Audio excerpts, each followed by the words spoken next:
नमस्ते, मैं आशीष कुमार, आप देख रहे हैं heart news India. Heart news India के यूट्यूब चैनल पर आज हम बात करेंगे वंदे मातरम की।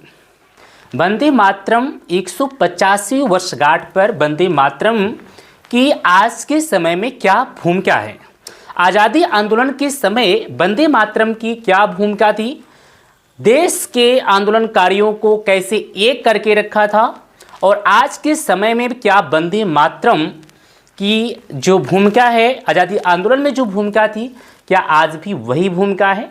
आज हम पूरा बात करेंगे। इस वीडियो में हम बात करेंगे कि आज़ादी आंदोलन में वंदे मातरम पर भी कुछ सवाल उठे थे। यहाँ तक कि जब संविधान में इसको शामिल किया गया था तब भी जो है आवाज़ उठाई गई थी। इसका तमाम लोगों ने विरोध किया था। तो आज हम इस वीडियो में पूरा बात रखेंगे और इसके बारे में पूरी जानकारी जो है हम इस शो में आपको दिखाएंगे।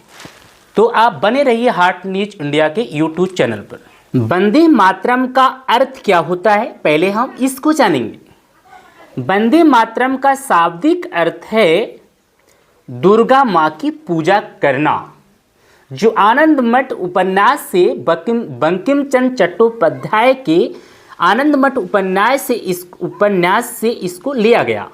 तो इसका शाब्दिक अर्थ होता है दुर्गा माँ की पूजा करना। जबकि हमें बताया गया, मैं तुम्हारी वंदना करता हूँ हे मातृभूमि, जो हम लोगों को पढ़ाया गया। बाद में इसको जो है संविधान में जब इसको शामिल किया गया तब इसका अर्थ निकाला गया, मैं तुम्हारी वंदना करता हूँ हे मातृभूमि। यह भारत माता के प्रति प्रेम, सम्मान और समर्पण की भावना को व्यक्त करता है। आज़ादी आंदोलन में इस शब्द का, इस नारे का बहुत ही ज़्यादा उपयोग किया गया।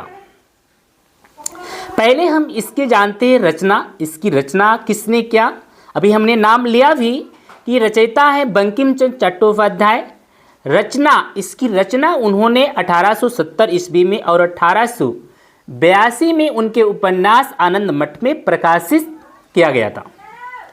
इसकी जो भाषा है संस्कृत एवं बांग्ला का मिश्रण है। इसका प्रथम प्रकाशन उपन्यास आनंद मठ में, जो ब्रिटिश शासन के विरुद्ध साधु सैनिकों की क्रांति पर आधारित था। साधु सैनिकों की जो क्रांति थी अंग्रेजों के विरुद्ध, इस उपन्यास को बंकिम चंद्र चट्टोपाध्याय ने लिखा था। अब इसका एक कारण है कि मैंने शुरू में ही आप लोगों के सामने मैंने जो बातें रखी उसमें मैंने बताया कि इसका विरोध भी हुआ था। पहला कारण है विरोध होने का, इसमें हमारे हिंदुस्तान जैसे देश में बहुधर्मी मतलब बहुत से धर्मों के लोग रहते हैं। जो मेन धर्म बताए गए वो 4 हैं, हिंदू, मुस्लिम, सिख, ईसाई। अब ये जो वंदे मातरम शब्द है, वंदे मातरम जो दुर्गा माँ की पूजा करना, या जो हमें अभी बताया गया कि भारत माता की जो है मैं तुम्हारी वंदना करता हूँ, ये मातृभूमि मैं तुम्हारी वंदना करता हूँ। तो इसको लेकर के जो है धार्मिक मतभेद थे कि इसका जो शाब्दिक अर्थ बताया गया वो दुर्गा माँ की पूजा करना है, जो बंगाल में लोग इसको जानते भी हैं। वंदे मातरम का मतलब होता है दुर्गा माँ की पूजा करना। अब जो दूसरे धर्म के लोग हैं इस नारे को क्यों स्वीकार करें, उनको अपने धर्म की मान्यता है। तो ये वंदे मातरम को लेकर के उस समय लोगों के अंदर मतभेद था। हालांकि आज़ादी आंदोलन में इस शब्द का जो है नारा लगा करके लोगों के अंदर देश प्रेम की भावना जागृत की गई थी, लेकिन वहीं पर इसका कंट्राडिक्शन भी रहा, लोगों के बीच में विरोधाभास भी रहा कि ये जो है दुर्गा माँ की पूजा करना है। तो अब अन्य धर्म के लोगों ने इसका विरोध किया। गीत का पूरा पाठ जो है वंदे मातरम सुजलाम सुफलाम मलयज शीतलाम सस्य श्यामलाम मातरम शुभ्र ज्योत्सना पुलकित यामिनीम फुल्ल कुसुमत द्रुमदल शोभिनीम सुहासिनी सुमधुर भाषणीम सुखदाम वरदाम मातरम वंदे मातरम। यह वह अंश है जो राष्ट्रीय गीत के रूप में स्वीकार किया गया, जो संविधान के द्वारा स्वीकार किया गया वो राष्ट्रीय गीत के रूप में स्वीकार किया गया। मूल गीत इसके बाद भी लंबा है, अभी ये पूरा इसकी पंक्तियाँ और लंबी है। ऐतिहासिक पृष्ठभूमि, हिस्टोरिकल बैकग्राउंड क्या था, अभी हमने कुछ बातें आपके सामने रखी। वंदे मातरम को बंकिम चंद्र चट्टोपाध्याय ने उस समय लिखा जब ब्रिटिश दास्ता में जकड़ा हुआ था। भारत जब जो है ब्रिटिश दास्ता में जकड़ा हुआ था, यह गीत धीरे धीरे स्वतंत्रता आंदोलन का नारा बन गया। जब आनंद मठ में ये वंदे मातरम प्रकाशित हुआ तो यह गीत धीरे धीरे स्वतंत्रता आंदोलन का एक नारा बन गया। आज़ादी की लड़ाई में यह इतना लोकप्रिय हुआ कि स्वतंत्रता सेनानी वंदे मातरम के नारे से ही रैलियां और विरोध प्रदर्शन करते थे। कि जो है जैसे आज़ादी आंदोलन में भगत सिंह का एक नारा इनकलाब जिंदाबाद जो बहुत फेमस नारा था, वैसे ही आज़ादी आंदोलन में वंदे मातरम जो नारा था वो बहुत ही लोगों के अंदर जोश भर दिया। जहाँ भी जुलूस प्रदर्शन होते थे उस समय ये वंदे मातरम का नारा लगाकर वहाँ के युवक युवतियाँ और छात्र जो है जुलूस में शामिल होते थे। वंदे मातरम आज भी हम लोग 15 अगस्त, 26 जनवरी और भी अन्य राष्ट्रीय सभा में, राष्ट्रीय प्रोग्राम में जब शामिल होते हैं तो जोश भरने के लिए वंदे मातरम नारा आज भी लगाया जाता है। एक बात तो जाहिर सी है कि तमाम लोग वंदे मातरम का जो नारा लगाते हैं उनके इस नारे के मूल अर्थ पे जाने की वो नहीं है कि इसका क्या शाब्दिक अर्थ है, क्या इसका निचोड़ है। उनको लगता है कि ये हमारा जो नारा वंदे मातरम है देश हित में है, इसलिए हम वंदे मातरम को हाथ उठा करके जैसे इनकलाब जिंदाबाद का नारा लगता है वैसे ही वंदे मातरम का भी नारा हम लगाते हैं। तो जो है स्वतंत्रता आंदोलन का नारा बन गया। उस समय लोग जुलूसों में नारा लगाते थे और आज भी हम लोग इसका प्रयोग करते हैं वंदे मातरम। तो इसके अर्थ के पीछे में हम नहीं जाते, जो लोग जानते हैं उसका विरोध करते हैं। और जाहिर सी बात है अगर जब धर्म की बात आती है तो सबको अपने धर्म जो है, अगर जो धार्मिक लोग हैं अगर उसको मान रहे हैं तो उनको विरोधाभास रहेगा। और वैसे भी राष्ट्रीय स्तर पर किसी धर्म विशेष का नारा होना ही नहीं चाहिए। वो जो है अगर किसी धर्म की बात है, अगर वो राष्ट्र हित में है तो ठीक है जो है। अब वैसे अगर हम कहें कोई भी नारा लगा करके आप राष्ट्रहित की बात कर सकते हैं। आप उस नारे के पीछे ना जा करके उसका अर्थ ना जान करके आप नारा लगा सकते हैं। अब हम चलते हैं, यह गीत धीरे आज़ादी की लड़ाई में इतना लोकप्रिय हुआ कि स्वतंत्रता सेनानी वंदे मातरम के नारे से रैलियां और विरोध प्रदर्शन करते थे। लाला लाजपत राय, बाल गंगाधर तिलक, अरविंद घोष और नेताजी सुभाष चंद्र बोस जैसे नेताओं ने इसे स्वतंत्रता का प्रतीक माना। सुभाष चंद्र बोस जो उस समय आज़ादी आंदोलन के एक राष्ट्र नायक थे, उन्होंने भी इस नारे को लगाया। इसमें स्वतंत्रता सेनानियों के अंदर जो स्वतंत्रता के लिए लड़ रहे थे वो अपने जो है एक नारे के साथ, जोश के साथ इस लड़ाई में आगे आए। राष्ट्रीय गीत का दर्जा इसको कब दिया गया? स्वतंत्रता के बाद 24 जनवरी 1950 को संविधान सभा ने वंदे मातरम को राष्ट्रीय गीत नेशनल सॉन्ग ऑफ इंडिया घोषित किया। 1950 में 24 जनवरी को संविधान सभा ने वंदे मातरम को राष्ट्रीय गीत नेशनल सॉन्ग ऑफ इंडिया घोषित किया। वहीं जनगण मन को राष्ट्रीय गान नेशनल एंथम का दर्जा दिया गया। राष्ट्रीय गीत के रूप में केवल पहले 2 पद स्टैंजास को आधिकारिक रूप से स्वीकृत किया गया। राष्ट्रीय गीत की जो बात हो रही है, मैंने अभी आपको जो लाइनें सुनाई थी वो उन्हीं को जो है राष्ट्रीय गीत के रूप में जो है स्वीकृत किया गया है। रविन्द्रनाथ टैगोर ने इसे 1896 के कांग्रेस अधिवेशन में पहली बार सुर में गाया था। रविन्द्रनाथ टैगोर ने इसको 1896 कांग्रेस के अधिवेशन में सुर में गाया था। नेताजी सुभाष चंद्र बोस की इंडियन नेशनल आर्मी INA ने इसे अपने राष्ट्रगान के रूप में अपनाया। आज भी कई सरकारी समारोहों, स्कूलों और राष्ट्रीय पर्वों पर इसे गाया जाता है, जो कि मैं पहले ही बोल चुका हूँ। स्वतंत्रता आंदोलन में भूमिका, वंदे मातरम ब्रिटिश शासन के खिलाफ विद्रोह की आवाज़ बना। जलियांवाला बाग, भारत छोड़ो आंदोलन और कई क्रांतिकारी अभियानों में यह गीत प्रेरणा का स्रोत था। अंग्रेजी हुकूमत ने इसे प्रतिबंधित भी किया था क्योंकि यह विद्रोह का प्रतीक बन चुका था। एक तो अपने लोगों में भी इसका विरोधाभास था और तो अंग्रेज भी इससे डरने लगा था। जैसे भगत सिंह के नारे से अंग्रेज डरता था, इनकलाब जिंदाबाद के नारे से अंग्रेज डर रहा था, वैसे ही वंदे मातरम पर भी प्रतिबंध लगाया गया। हालांकि वंदे मातरम कह कर के आंदोलन में लोगों को अंदर जोश भर देना और लोग आंदोलन में कूद पड़ते थे, इसका कोई ऐसा प्रतीक नहीं था। सिर्फ भारत माता मतलब मातृभूमि की, हे मातृभूमि मैं तुम्हारी पूजा करता हूँ, तो कह कर इसका कोई आंदोलन में जरूर जोश भरा, लेकिन कोई ऐसा वो नारा जैसे हम लगाते हैं कि इनकलाब जिंदाबाद, भगत सिंह का जो नारा था वो मतलब क्रांति मतलब चाहते थे, उनके नारे से मतलब था क्रांति, हमें अमूलचूल व्यवस्था का परिवर्तन, इनकलाब जिंदाबाद यानी परिवर्तन जिंदाबाद। तो यहाँ पर देवी वंदे मातरम गीत है, ऐसा कोई नहीं कर रहा है कि हम व्यवस्था को अमूलचूल परिवर्तन की बात नहीं कर रहे, सिर्फ हम अपनी मातृभूमि की रक्षा करने की बात यहाँ पर भी हो रही है। लेकिन जो संविधान में जब इसको शामिल किया तब इसका अर्थ, इसको जो शाब्दिक अर्थ बताया गया, जबकि इसका जो शाब्दिक अर्थ है माँ दुर्गा की पूजा करना। तो आप देखिए यहाँ पर अंग्रेजी हुकूमत ने इसे प्रतिबंधित भी किया था क्योंकि यह विद्रोह का प्रतीक बन चुका था। विवाद इस पर खड़ा हुआ। विवाद क्या था? कुछ धार्मिक संगठनों ने कहा कि इस गीत में माता की पूजा यानी हिंदू देवी के रूप में की गई है। देखिए मैं जो आपको बता रहा हूँ कि इस पर जो विवाद होने का कारण था कि पूजा हिंदू देवी के रूप में की गई है जो अन्य धर्मों की भावना से मेल नहीं खाती है।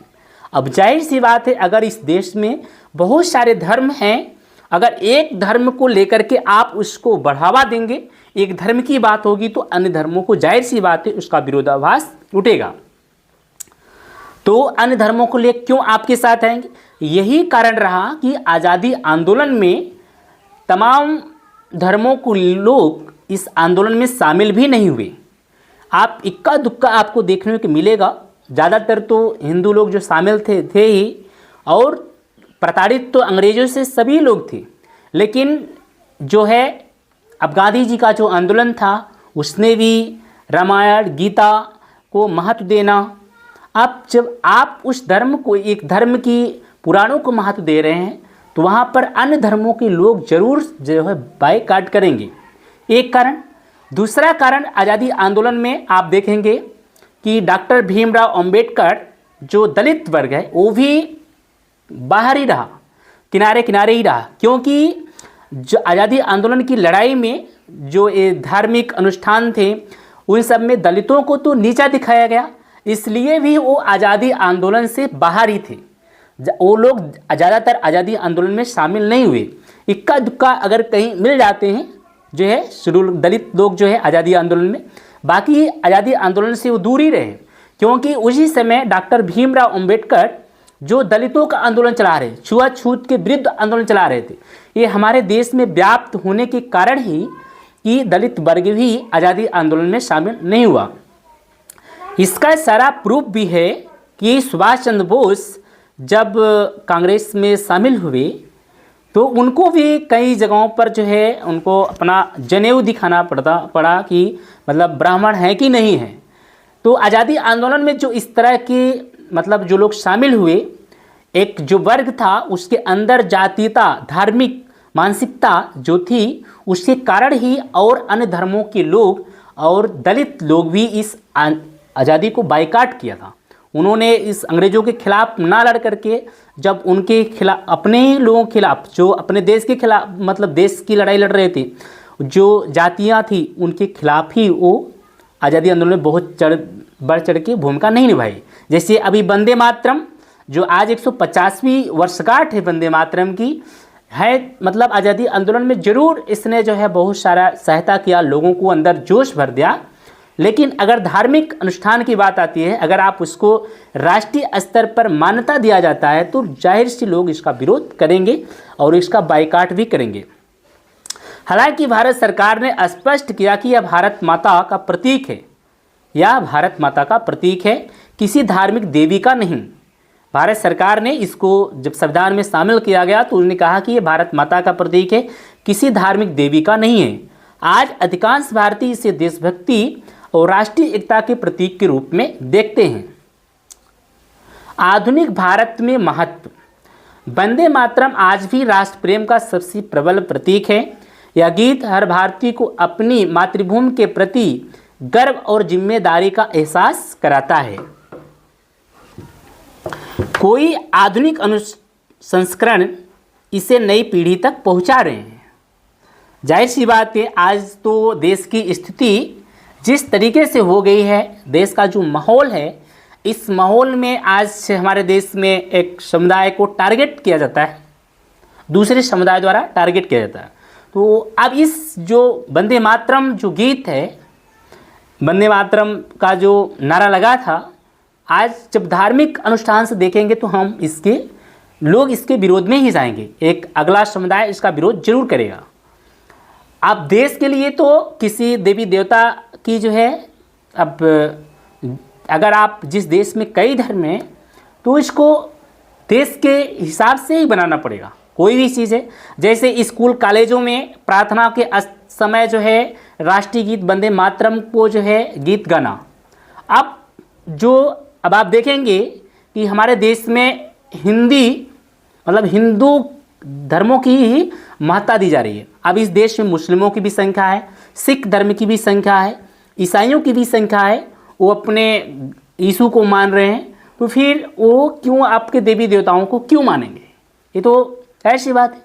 इसलिए इस चीज़ को जो अपने घर में पूजा पाठ करने की बात थी, उसको प्रार्थना स्थल पर सभी बच्चों को मजबूर करना कि इसको गाना ही है।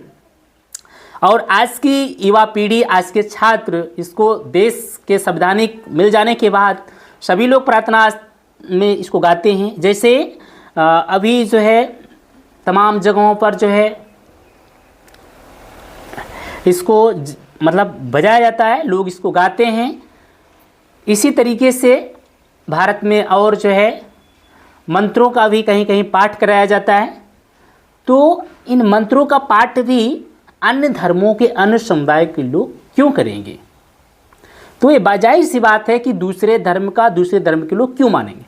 अब हर धर्मों का शामिल किया जाए प्रार्थना स्थल पर, ये भी संभव नहीं है। इसलिए राष्ट्रीय गीत जो है, जो सभी धर्मों से हट करके राष्ट्र के निर्माण के लिए जो गीत हो, उस गीत को प्रार्थना स्थल पर शामिल किया जाना उचित है।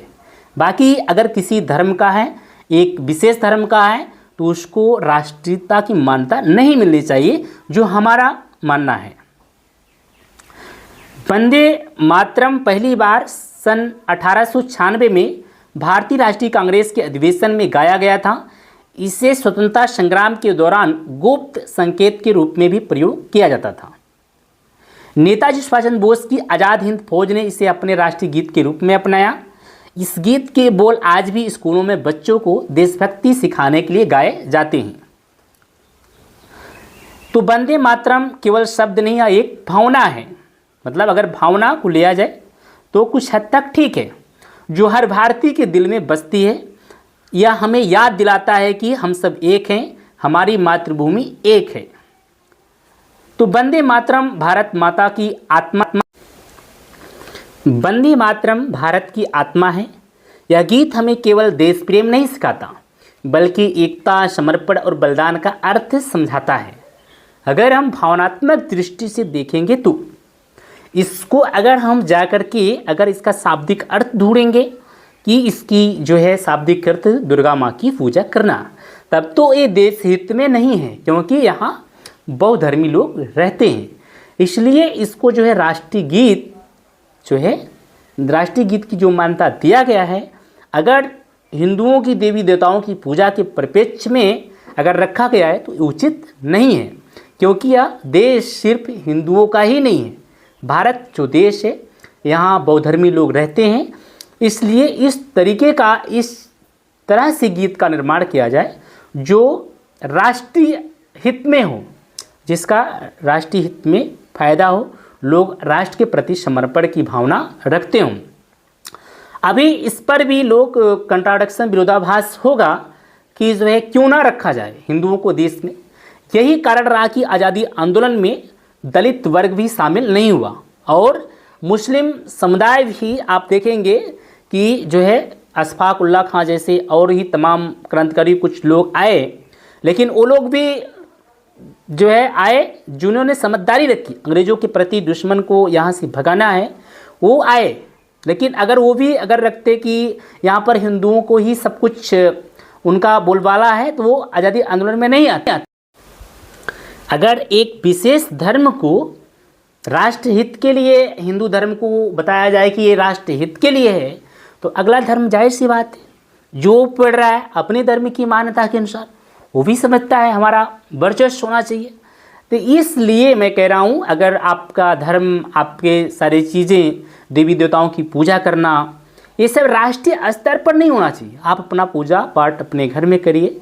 जो राष्ट्रीय स्तर की बात है वो राष्ट्र हित में होनी चाहिए, जिससे हमारे देश का विकास हो सके। हालांकि ये वंदे मातरम आज़ादी आंदोलन का प्रतीक रहा, इसमें हमारा कोई विरोधाभास इस तरीके से नहीं है, लेकिन हाँ शाब्दिक रूप में, मतलब सबके ऊपर इसको थोपना, जैसे अन्य जगहों पर इसको भारत सरकार ने इसकी परिभाषा बदल देना, इसके शाब्दिक अर्थ बदल देने से ही सब कुछ नहीं होगा। तो इसको आज़ादी आंदोलन प्रतीक रहा, हम इसको मान्यता देंगे, लेकिन इस रूप में नहीं कि राष्ट्रीय गीत इसको कर दिया जाए। अब वही चीज़ जो आज़ादी आंदोलन के समय रही कि दलित वर्ग बाहर रहा, मुस्लिम समुदाय भी इक्का दुक्का लोग आज़ादी आंदोलन में आए और बहुत सारा प्रदेश भी आज़ादी आंदोलन में शामिल नहीं हुआ। तो आज भी अगर इस तरीके से राष्ट्रीय स्तर पर चीज़ें लागू की जाएंगी, श्री राम, जय श्री राम नारे को टाइटल दे दिया जाए देश हित के लिए, उचित नहीं है। ये देश हित की बात नहीं, एक धर्म और एक समुदाय की बात है, वो उसके लिए ठीक है। तो आज 150वीं वर्षगांठ वंदे मातरम की 125वीं वर्षगांठ पर जो आज़ादी आंदोलन में वंदे मातरम प्रतीक रहा, बहुत ही लोगों के अंदर इस शब्द ने जोश पैदा किया, लोग आज़ादी आंदोलन में कूद पड़े। तो इस शब्द की भूमिका तो रही है, लेकिन आज के समय में इस शब्द की हम ऐतिहासिक परिप्रेक्ष्य में इसको याद कर सकते हैं। बाकी किसी के ऊपर, किसी धर्म समुदाय के ऊपर ज़बरदस्ती इसको थोपा जाना ये उचित नहीं है। नमस्कार, आप देख रहे थे हाट न्यूज़ इंडिया। आपसे निवेदन है आप हमारे फेसबुक पेज हाट न्यूज़ इंडिया को लाइक करें, सब्सक्राइब करें और यूट्यूब चैनल को भी लाइक और सब्सक्राइब जरूर करें। नमस्कार।